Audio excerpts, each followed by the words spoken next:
in the midst of all this war, in the fog of war, as they call it, there's a lot of propaganda, there's a lot of information, there's a lot of disinformation that's out there. How at the moment is Mr. Mujtaba Khamenei, the Ayatollah, doing at the moment? Because there are reports that are coming in that he's injured, some say that he's not doing too well. What can you tell us, sir? Bismillah ar-Rahman ar-Rahim. First of all, let me have greeting with the dearest audience that we are having here, and also all the brothers and sisters who are watching this program. And I should express my condolences for the martyrdom of our late leader, Hazrat Ayatollah al-Uzma Sayyid Ali Khamenei Rizwanullah Ta'ala alayhi, the father of the current leader in Iran. And we are sad for this loss. It was really a big loss, great loss for all of us. Losing a leader is not something that you lose a politician. Leader is the father of the nation. And we deeply feel that we have lost our father. You remember the burial ceremony of late Imam Khomeini Rizwanullah Ta'ala alayhi, the establisher of the Islamic Revolution of Iran. It is recorded in the Guinness Book as the largest burial ceremony. Now we have lost our second leader, our second father. And he was the father of the nation that even up to now, because of the continuous bombing in our cities, we couldn't find a time even to bury his body. Because we are worried that maybe in the middle of the burial ceremony, because masses, they will collect it. They will come from every city of the country, they will collect, and they want to do mourning. But who knows that all of a sudden one of those missiles come exactly in the middle of the population. That's why even we didn't find a time, a proper time, an opportunity to bury the body of our leader. This is the thing that we have to consider. Iranian nation, they are very loyal. So that you saw in the day of victory of the Islamic Republic of Iran, the memorandum of that day, that is 22nd of Bahman, according to Iranian calendar. People were in the street, chanting, supporting the government, and all of a sudden a missile hit and targeted next street. And many got injured, some got martyred. Yet you saw that people looking toward the place that was just bombed, shouting, Allahu Akbar, means that we are not afraid of these bombings. So getting martyred is the concept that is rooted in our culture, that is rooted in our belief. Its origin is not for today, yesterday, or this year, that year. No, it's coming from very, very, very long heritage that we have and we have received. So even in your culture, you have the concept of shaheed. That is a very important term. So our leader got martyred and he is shaheed. And we do believe that shaheed is alive. Shaheed is alive and he is with us, he is assisting us, he is helping us, he is crying for the people as he was doing in his life. You know, getting martyred was the desire and wish of Ayatollah Uzma Sayyid Ali Khamenei. I think some of the audience here, they remember when the burial ceremony of our great General Qasem Soleimani, Rizwanullah Ta'ala alayh, was on process, and Ayatollah Uzma Sayyid Ali Khamenei was leading the prayer. He was asking Allah subhanahu wa ta'ala, his God, in that prayer, full of tears. His face was full of tears. And he was saying, وَارْزُقْنَا الشَّهَادَةَ فِي سَبِيلِكَ يَا مَوْلَاي. Oh my Lord, please give me this shahadat on your way. So his prayer was accepted by the Almighty Allah subhanahu wa ta'ala. And it shows that the Almighty Allah subhanahu wa ta'ala loved him, that accepted his prayer. So, you know, we are not afraid of martyrdom. We love martyrdom. This is the concept that we have to consider. No, the reason I asked you this question is that both US and Israel says that Mr. Mujtaba Khamenei has not been seen since those strikes took place. So someone over here in touch with him, has anyone spoken to him? How is he doing? Is a very important question that people would like to know. Everything is having its own process. When you want to find someone, maybe you can ask other people that's why he is not here, he is there. So Iran has, you know, the system of the government of Iran is showing that the leader is doing its role very good. And he is guiding and giving the guidelines for the nation. That is the role of the leader in Iran. And right. It's, you know, it's done, and it's, you know, going on also.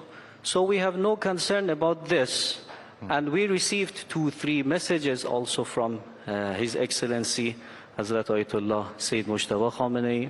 So we have no concern about this, right. And we are assured. No, the reason I'm asking this also is that are there very real security concerns in the sense that we saw how Mr. Larijani and others came out in public. They were with the people in Tehran. Yeah. And a few days later, we saw the strike in which Mr. Larijani was killed. So are there some very, very serious security concerns in that sense, which is why we're not seeing him in public? You know, everyone has, you know, the role that is necessary for him. When Shahid Larijani comes to the street, he had to do this for the mission and for the responsibility that he was feeling about, you know, nation. But it's not like that, that everybody who comes to the street is killed. No. The head of judiciary power, Ayatollah, he was there. Many other people, you know, I do not want to name the figures who are coming to the streets in Iran. You know, in the system of Iran, the officials feel that they are with people. They right. are from people, and they are with people. So they come, they have meetings, they have talks, they have, they deliver lectures. But sometime in the middle of the war, maybe this figure comes more to the public, that one comes less to the public, and this is very normal. For right. example, if different countries in the middle of the war, everyone comes to the street and have a public lecture.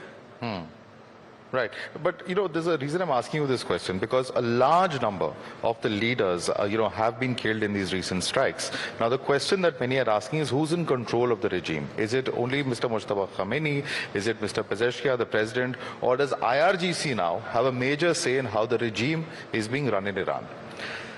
There are some very important concepts that we have to consider. First of all, Iran is a great country that is having its own government that has been chosen by the people of Iran 47 years ago. And this system, this government, that is called sometimes in the media as regime is a system and government that has been chosen by the nation of Iran in a very, very clear election in 1979 revolution. And from that moment on, almost more than 50 elections, I mean major elections, I'm not talking about, small elections that, in this district, that part, no. More than 50 elections have been taking place in Iran. And we had our officials being chosen by the people. So this is the first issue that we have to consider. Second of all, when a system is like this, it cannot be like that, okay, this man all of a sudden comes and usurps everything and now he's controlling the country. No, it's not like that. If it was like that, as you mentioned, some of the officials in Iran got martyred, assassinated by foreign attacks. So if the country was only relying on their decisions, then this country definitely had to collapse. But you see that it's almost a month that we are defending ourselves. So that's the point that I need to mention, the third very, very important point, and that is Islamic Republic of Iran, this country, is relying on its nation. Every individual person of this population, 90 million population, feels himself or herself responsible for the country. And they think that we have to defend our country. Nowadays, because we are not having the ground war, so people are bombed, and they cannot defend their country by any means, but to come to the streets and say that we are supporting our country, our government. So you see that every day, every night, in every city of Iran, people are coming to the streets, are saying that we are with the government, we are with our forces, we back them, they are our sons defending us, and we give all the support that is in our access to them. So this is the way that the Islamic Republic of Iran is working and is going on, and every day its future, as you see, in this 47 years, year by year, day by day, month by month, you see that it's going forward and it's receiving more success also. But, we had seen similar protests take place. We all know what has happened as far as Mahsa Amini is concerned. We've seen even in January, some protests that were happening. Are you saying that the US bombing has even ended that dissent against the regime which existed until a few months ago? Excuse me, I again received the term of regime, and that's why I'm, insisting on this term, that this is not a regime. Calling a government, a country, a regime is something that is just, it comes to media only, it's not a professional word for a country. The anti-government protests, we can say. There were some protests that took place, you would also admit, because there was huge amount of, police action to try and quell those protests. Are you saying today that those protests, those who were on the streets, are today in support of the government following these strikes? Exactly, that is the point that I'm saying, yes. And that's why I say that Iranian nation are the ones that are keeping this country, alive, and are doing their best to support their country. Before 3-4 months, we had some unrest in Iran. What was the reason of those unrest? Economic problems. From where these economic problems was occurred in Iran economy from sanctions. And these sanctions, from which side they have been posed on our country. So, yes, people had concern. People, they came to the street. Even our late Supreme Leader, he clearly stated that this is our people's right to have some protest. They are not feeling well about the sanctions that we are tolerating. But to the moment that it was a discussion between government and the nation, people were giving their word and government was listening to them. But all of a sudden, some, let me say, people or troops that were supported from outside of the country, they penetrated the country and they targeted people. Penetrated from where? Yeah. Where did they come from? We are attacked nowadays by which countries? They sponsored the protests? US and Israel sponsored the protests, you're saying? Definitely they were sponsored from outside. And they were thinking that, okay, having this unrest, because we have put sanctions on Iran, and now people are having some unrest.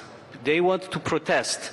So if some of the people get killed, because the family is losing his child, his son, his daughter, the parents, they would get upset. Now, they are saying that the government is killing our children. Right? So now it's the time to change the government in Iran. But it was not as they wanted. Yes, we lost our brothers and sisters. But as you saw, our government is there. Iran is there. The country was peaceful. And when they understood, these foreign powers, they understood that this is useless. Right. But then they decided to attack. You know, when in the middle of the negotiation, if our government is not backed by the nation, so why they want to negotiate with this government? This is a very important question. But are the negotiations on? That was my question. President Trump says there are negotiations on. The Iranian government says they are not on. So what is the truth? The thing that we are witnessing is that war is on. Why? Because in the middle, exactly in the middle of the negotiation, that even the foreign minister of the countries that they were involved in the negotiation, they were negotiating with us, they clearly announced, everyone from Oman, from different countries, they announced that negotiation is going forward and everything is good. And all of a sudden, what happened? We were targeted. So, from our side, we think that to the point that there would be a guarantee about this issue that our country, our people, our nation, our students, our children, our hospitals, our resources would not be attacked by foreign powers. Again, this is the time that war is on, because they are attacking us. You can say war is finished when they say that, okay, we want to stop our attacks. This was a wrong action that we did, and we want to start negotiations. Have you heard this from the officials? They want just to say that, okay, we want to do negotiations is, on the process. With whom? Please give the names. None of the officials in Iran, they are saying that we had negotiations. Anyway, to the moment that the bombing on our cities, Minab is not a, big city in Iran. School is somewhere that everyone understands that military forces are not there. But yet, our children, they got killed in this school. When the school is full of the students, sometimes you target the school when the students are home, but sometimes you target the school, the students are there, you target it, some of the students get killed. The principal of the school called the parents, come and collect your children, they are not safe here. And after 15-20 minutes, you target the same place again. This is the war that we are having. This is the negotiation that they are having with us. This is the oppression that they want to put on our nation, and they say, please accept it. This is our gift to you. So no sign of a ceasefire likely? The fighting be... is not likely to end anytime soon. Is that what you're saying? Sorry? There's no likelihood of a ceasefire or the war ending anytime soon. Is that what you're saying? We are completely ready for ceasefire. We are completely ready for ceasefire. But when it will be, we don't know. As we were not aware about the moment that war was started, because we didn't start the war, we are not aware about the moment that they want to stop this war. When they want to finish this bombing, when they want to finish this oppression, when they want to finish this massacre, when they want to finish targeting people. This is the time, this is the point that it should be asked from them. That you started this, now when do you want to finish it? It's almost a month. When you think that your warplanes, warships are fed up with blood, when you think that the time of killing people is set up and is finished and people can live safely, this is the decision that they have to make it clearly, because they made the decision of attacking clearly. So we are fully ready for ceasefire. Right. You know, we do not want our people to get killed. Right. We are the nation that you can search the history. Throughout the history in United States, history is almost 400 years. In this era, to which country our country, Iran, has invaded? You can name it. But, so this nation, this country, the Islamic Republic of Iran, is the country of peace, is the country that is looking for ceasefire, but is the country that is looking for its dignity also. Dignity is very important for us, and we have dedicated our lives, our youngsters, our children, for the dignity of human being. Right. Thank you so much, Dr. Mohammad Hossein Ziyaeenia, for joining us and sharing with us your views and joining us here at the Times Now Summit. Thank you so much. Thank you very much.